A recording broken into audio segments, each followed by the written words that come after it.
Oh.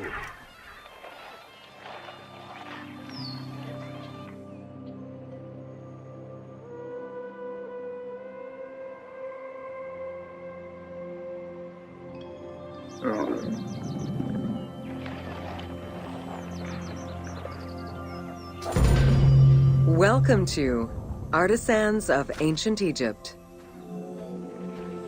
It was under the watchful eye of Ptah of Memphis, the god of craft and architecture, that ancient Egyptians developed the unique rendition of the world they lived in. However, it is vital to understand that their view of art, and those who created it, was likely very dissimilar to the modern concept of the word. Instead of artists, the creative culture had skilled and respected artisans. The most significant categories of specialties for crafters were drawing, painting, sculpture, and metalworking.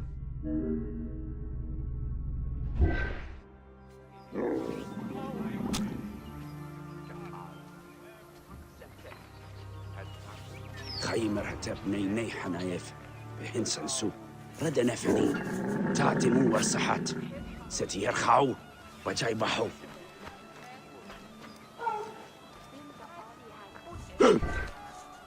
سمعة شعات.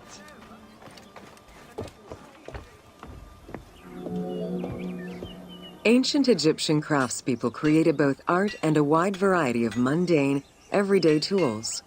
Every item created had a specific purpose and was produced by anonymous artisans who worked alone or with a team. Most crafts, such as pottery and metalworking, were utilized for everyday items.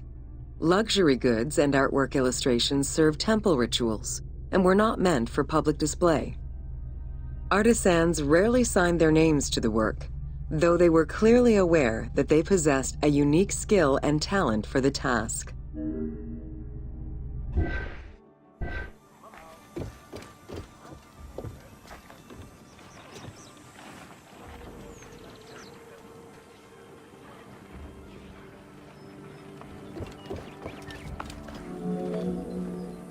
Art, in all its forms, has offered not only a practical insight into the way ancient Egyptians lived, but in how they viewed the world and their place in it. The balance of order and chaos was crucial in both the physical and the metaphysical universes. As a result, their art appears to follow a strict set of stylistic conventions that supported this worldview. From households and palaces to temples and tombs, pottery, papyrus, and textile items were essential to the everyday life of ancient Egyptians.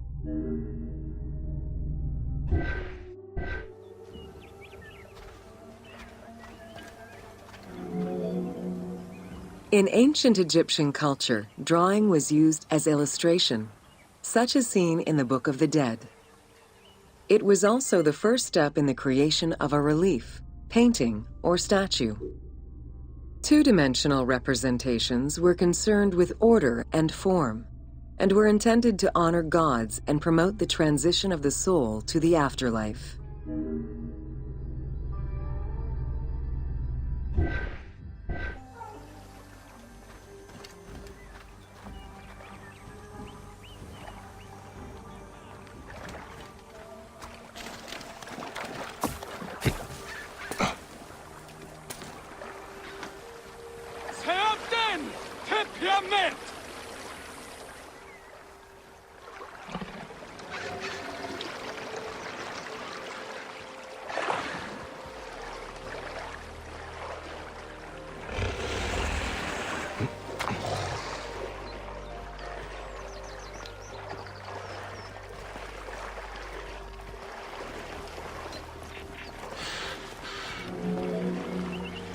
Stylistically, Egyptians were concerned with the depiction of the human form's inner self. As such, artistic representations were not concerned with realism, but rather with idealized youth and perfectly harmonious visuals.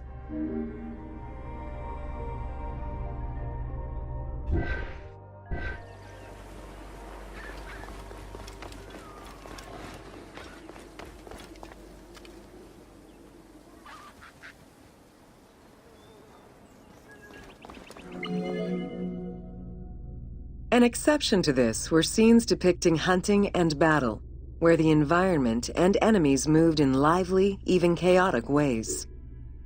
Animals and foes were depicted piled up, as if describing chaos, with Egyptians standing in solemn, disciplined poses, bringing order to the scene.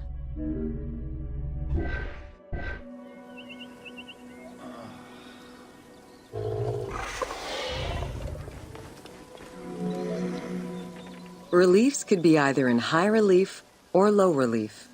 Either method required a surface suited to the desired technique. Preparation of the surfaces differed depending on the quality of the rock. A quarried block only needed a simple smoothing. Rough-cut rock monuments, such as those found in tombs, required more work. Often the surface was coated in plaster before being sculpted.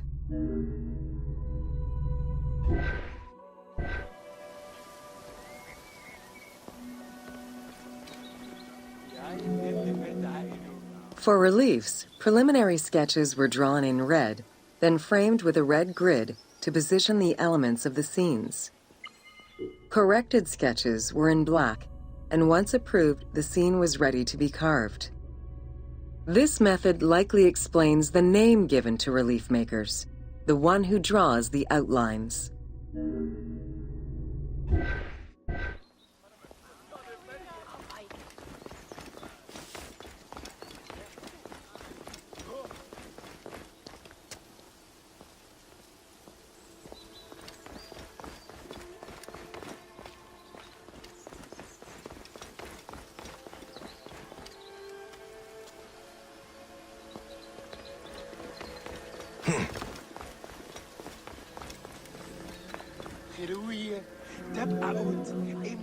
Statues were believed to be vessels for the souls of the deceased, or deities.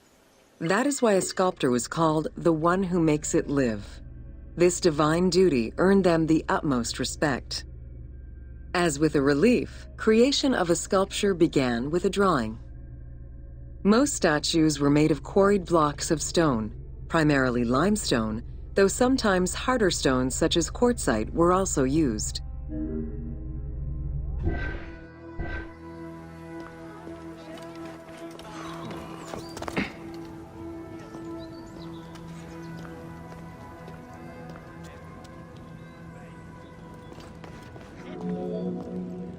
In ancient Egypt, the profession of crafter was organized and relied on a specific hierarchy.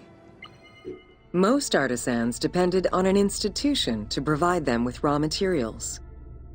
There were 3 working levels for craftsmanship: domestic, large estates, and within palace and temple workshops.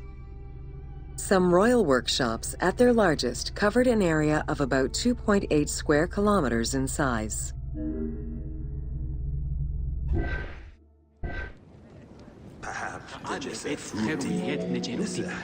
At the domestic level, most Egyptians were craftspeople to a greater or lesser extent. The ability to repair tools was a daily necessity. Crafted everyday items could also be bartered for at the local market. Artisans with skills but lacking in resources worked at large estates, where the elite provided them with space to work and raw materials. The most skilled artisans were employed in royal or temple projects and benefited from a special status. They were provided with good workspaces and considered to be highly skilled.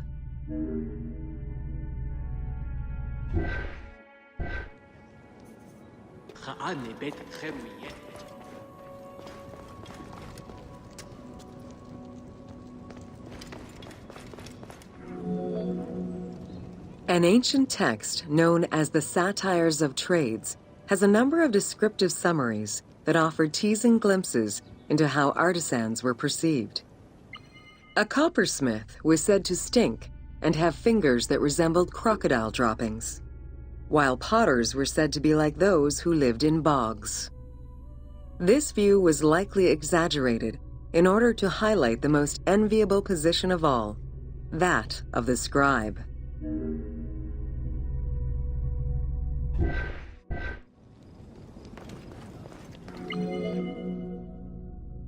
Located near the Valley of the Kings, Deir el-Medina was a settlement created by order of the king to honor the most skilled artisans. Its name translates as the Monastery of the City. Allocated a house on the initiative of the king, these craftsfolk were regarded with respect and referred to as the royal artisans. Those who lived there worked on the tombs in the Valley of the Kings and its surrounding temples.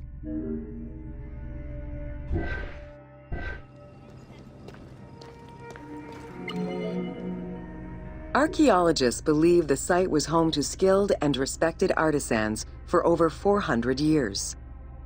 It is considered one of the most important discoveries relating to Egyptian daily life. While much of the focus of Egyptian archaeology was on its kings and queens, it wasn't until the excavation of Deir el-Medina that Egyptologists were given a valuable window into the community life of ancient Egyptian artisans.